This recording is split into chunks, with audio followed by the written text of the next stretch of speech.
Sunday anchor Shannon Bream, also in her red, way to represent. One more thing from Pam Bondi. This is about the crackdown against sanctuary cities. What they're doing is they are choosing illegal aliens over the safety and security of their own citizens and the men and women of law enforcement who are out there trying to protect their citizens. Not only did we sue today the city of Chicago, we sued the state of Illinois, we sued the mayor, we sued the governor, and we sued others. And let me be very clear, if you don't comply with federal law, you're going to be next. Shannon, how will the city of Chicago handle all of that firepower? Well, Dana, as you know, they've been very defiant. And what they've heard from is their local citizens who say, why in the world are you prioritizing other folks in this community who came here without the proper legal means over us when our communities are suffering, they're dying, they're struggling. So you've got the feds now. He's got his local folks. Mayor Brandon Johnson is going to have his hands full. I think the interesting thing is, as you heard there from the Attorney General, they're going to go after funding streams. But again, the possibility that local and state officials themselves could get in trouble, legal trouble. If you will remember the original executive orders from President Trump, they talked about this, cutting not only the funding streams, but possibly civil and criminal actions against people that they believe are impeding or actively stopping ICE from doing its federal enforcement job. You know, Shannon, I want to ask you about the state attorneys general issuing this new statement on their lawsuit about DOJ access to sensitive personal information. This seems to be becoming a bigger and bigger, fighting point for Democrats. In that statement, it reads, this level of access for unauthorized individuals is unlawful, unprecedented, and unacceptable. DOJ has no authority to access this information which they explicitly sought in order to block critical payments that millions of Americans rely on. We will be filing a lawsuit to stop this injustice. So there's 13 states that are vowing to file lawsuits. We've got a list of them. Is it just this, or is this just a sign of the times and a growing number of Democrats who are just trying to fight Trump's agenda? Yeah, and I think that's what they're going to do. They say the fight is now in the courts because that's where they're going to have to go for every single one of these things that filters out from the executive branch. Remember, too, the executive order that created DOJ actually took an entity that already existed, the United States Digital Service Office, and they just retooled it. So those who are supporting DOJ say, listen, the underlying legal framework for this entity already existed. The president has repurposed it to this DOJ mission. But you do have lawsuits from federal employees, their unions. You've got it now coming apparently from these attorneys general as well. It is going to be a legal all hands on deck battle over all this executive action because, of course, much easier to flood the zone with that than it is to get things done legislatively on the Hill that take a lot more time and in most cases some level of bipartisanship and cooperation. Shannon, I don't know if you can see this, but let me describe something that's happening live to you right now. There are about a dozen lawmakers, Democrats, attempting to get a meeting with the acting Education Secretary. This comes as President Trump has said the Department of Education might be something where Secretary McMahon, if she's confirmed, would get herself out of a job. And also you had the former Secretary of Education, Betsy DeVos, writing yesterday in the Free Press. She thinks the Department of Education should be eliminated.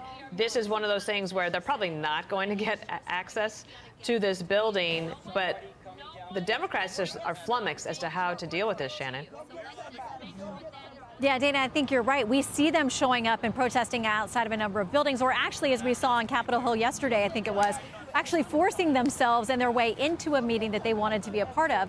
And I think right now they feel like chaos is the strategy. I think that was the line that was in Playbook maybe this morning, talking about the fact that they know that they're going to be overwhelmed with all of these actions, all the things that they, are trying to get a hold of.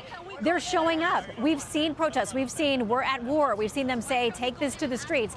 It does feel like the Democrats are kind of back on their heels trying to get control of the messaging, much less the substance of all these different things that are happening, Dana. And I think the one congressman I can make out there is taking the photograph right now. I believe that's Maxwell Frost, and they're talking to a security guard.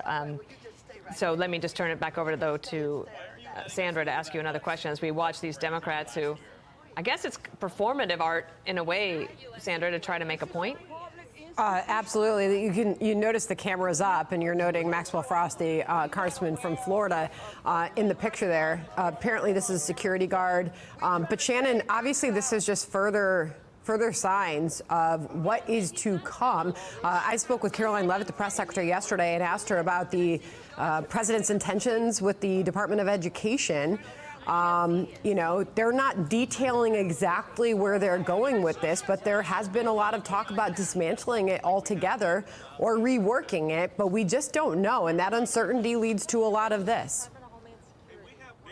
It does. And conservatives have been talking about this for a long time, that they feel like states are much better equipped to handle the education system. It's closer to the parents, it's closer to the people that are directly involved, the students as well. So it's one of those agencies that has been targeted by conservatives to say this doesn't need to be this federal behemoth that has all of this money, when states and localities and local school districts know much more about what their students need. They are much more accountable to the parents who show up at these meetings, which we've seen the last few years, to demand answers and accountability for their kids. So not surprising that there would be this conversation about taking this away from the federal level and sending it back to local and state. But I think ideally for conservatives, they want it as local as possible. And that means a threat to the federal agency that now exists. Shannon, let's try to see if we can hear anything going on. On your own behalf, were you told to come out here and block members of Congress? Do they know that we are here? Max, ask the question again. That's important. Were you told, are you making this decision to stand in front of this door on your own behalf, on behalf of the Department of Education, or were you told to come out here and block members of Congress from going to the desk? I'm doing my job. So everybody's freelancing. What is that? We're doing our jobs. We're trying to save your job. It's non-responsive. Show them your ID. Were you told to stand here, or did you decide to stand here and block members of Congress from entering the Department of Education? To federal buildings. Use of security members of Congress. We're allowed in there. So a private security contractor Do you know who members of Congress are? members of We're all Congress. members of Congress. Maybe he doesn't understand. Do you A private understand who security members of Congress are? contractor is making the decision to block members of Congress from a public access entrance. I don't think he knows. You have the what authority as a Congress private is or security what we contractor to block members of Congress. That has been knighted and granted to you. You have to at least let us go to the desk. do. Yeah. Sending the goons out. As many different Oh ways as you my, want. look Nothing's at going that. to change. Who told you to do this? Open the door. I'll see your name. So do you understand who members of Congress I are? got it, yeah. And you don't Who care. are we then? I got the job to do. You don't care. We have a job to do. We're not dangerous people. We're not, I don't know, security. There are no thieves and thugs out here. We're members of Congress. We're parents, we're teachers. There's our ID, right there. We were elected to do this. This is our job. I've never seen one of This is those. our job. We're doing our job. Oh wow. You're securing this building against who? Members of Congress. Who are you The people. protecting in Against this? members of the people's So house this who is the represent the beginning of people. full transparency of this administration. That's right. The administration that talked about they're going to open the doors to all of these things and show the American public what is going on. They won't Transparency. even open the door to this building to Go to the members of visitor's Congress. desk. We are not posing any threat here. No, we are not dangerous people. We have not done won't even anything. let us We're talk to trying the to Department of request a meeting, and they won't. They have a private security contractor who on his own is making decisions on behalf of the Department of Education. So Congressman Hayes, what you're saying is they allow billionaires and his minions to come in I don't to know this who building. he is. I don't know who he is, but I know who I they am. allow- And I'm a member of Congress with oversight responsibilities trying to request a meeting, and a private security contractor is not allowing me to enter the building. They allow billionaires to go into this building, but not the people's representatives. They allow billionaires and their cronies to go in, but not. There's a lack of transparency here. The members of Congress, the people's representatives are not allowed in. This is not transparency. They're locking our kids out. Well, not only are they not letting us in, now they've called the Department of Homeland Security. We are members of Congress here to talk with the Department of Education, and they're treating us. Kids deserve to have us Yes, go in and fight for absolutely. them. This is appalling. Children of this country deserve that battle. This is a public institution. This is not Russia. Let the camera see him. Let the camera see him. This man here. We are members of Congress. Come in. They're and blocking I want you to us. see this man here who is a federal employee, he told us. He's not. Are you a federal employee? No. Huh? Yes. No, he said he's a federal employee. We pay him. We raise money to make sure that we have a Department of Education. Everybody that's hired at the Department of Education are here because we pay for them to be here. He's standing here today, blocking the door, and he can't give us a good reason why he's blocking this door. Make sure they see right here, all access entrance. Well, and I think it should be clear to parents in the United States, if you want to advocate on behalf of your children, you are not allowed to come into this building where you pay taxes. Parents who have children who are disabled, access is being blocked. You voted for members of Congress to advocate on behalf of your children with disabilities, for young women who have been victims of sexual assault in our classrooms, on our school grounds. Members of OCR are fighting for your children. We are not allowed in the building to talk to them. We are not allowed to advocate on behalf of America's children. America, we have a problem. Now, everybody stand back. All right, so this is the Department of Education. You've got members of Congress from the Democratic side of the aisle trying to get in the building. You have a security guard who never wanted to be on television today, basically doing his job and denying them access.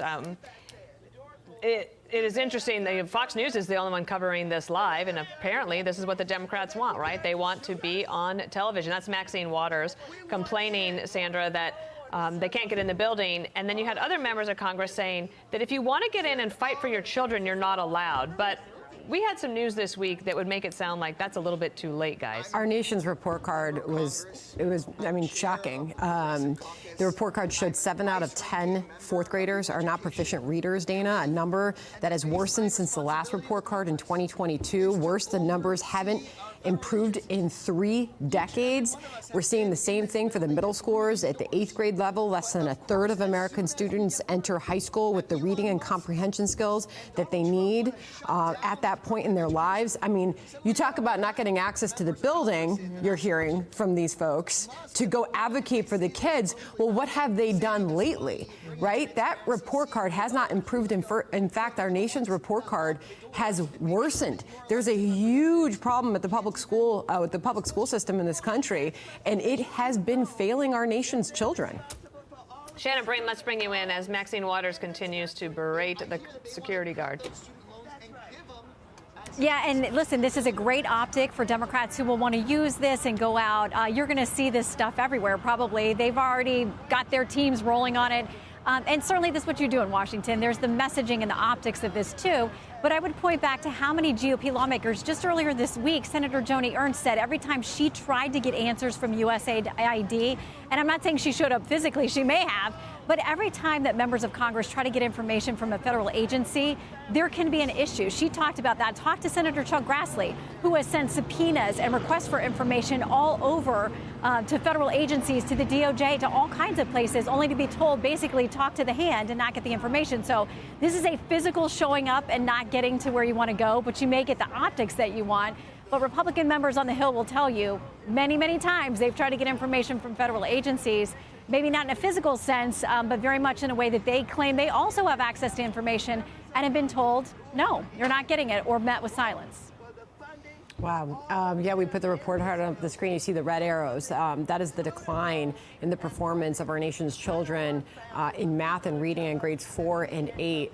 But you obviously are looking at Democrats as part of this agenda that has been laid out, trying to obstruct. We don't know what the exact plans are, right, Shannon? The White House has still not been clear where they're going to go with this, but they are certainly highlighting this as a serious problem in this country. We don't know exactly what is happening here. We're not told exactly why this person's not letting them into the building, but certainly he said, we heard him say a moment ago, he's doing his job, so he's been asked to do this. But Shannon, maybe we'll get some clarity soon on this. Yeah, I mean, it would be interesting to me if they did go into the building, what would happen next? I mean, I think that they want to make a protest. They want to ask questions about what's going to happen, but I'm not sure what would be accomplished if they did go inside. There's not a confirmed Department of Education secretary.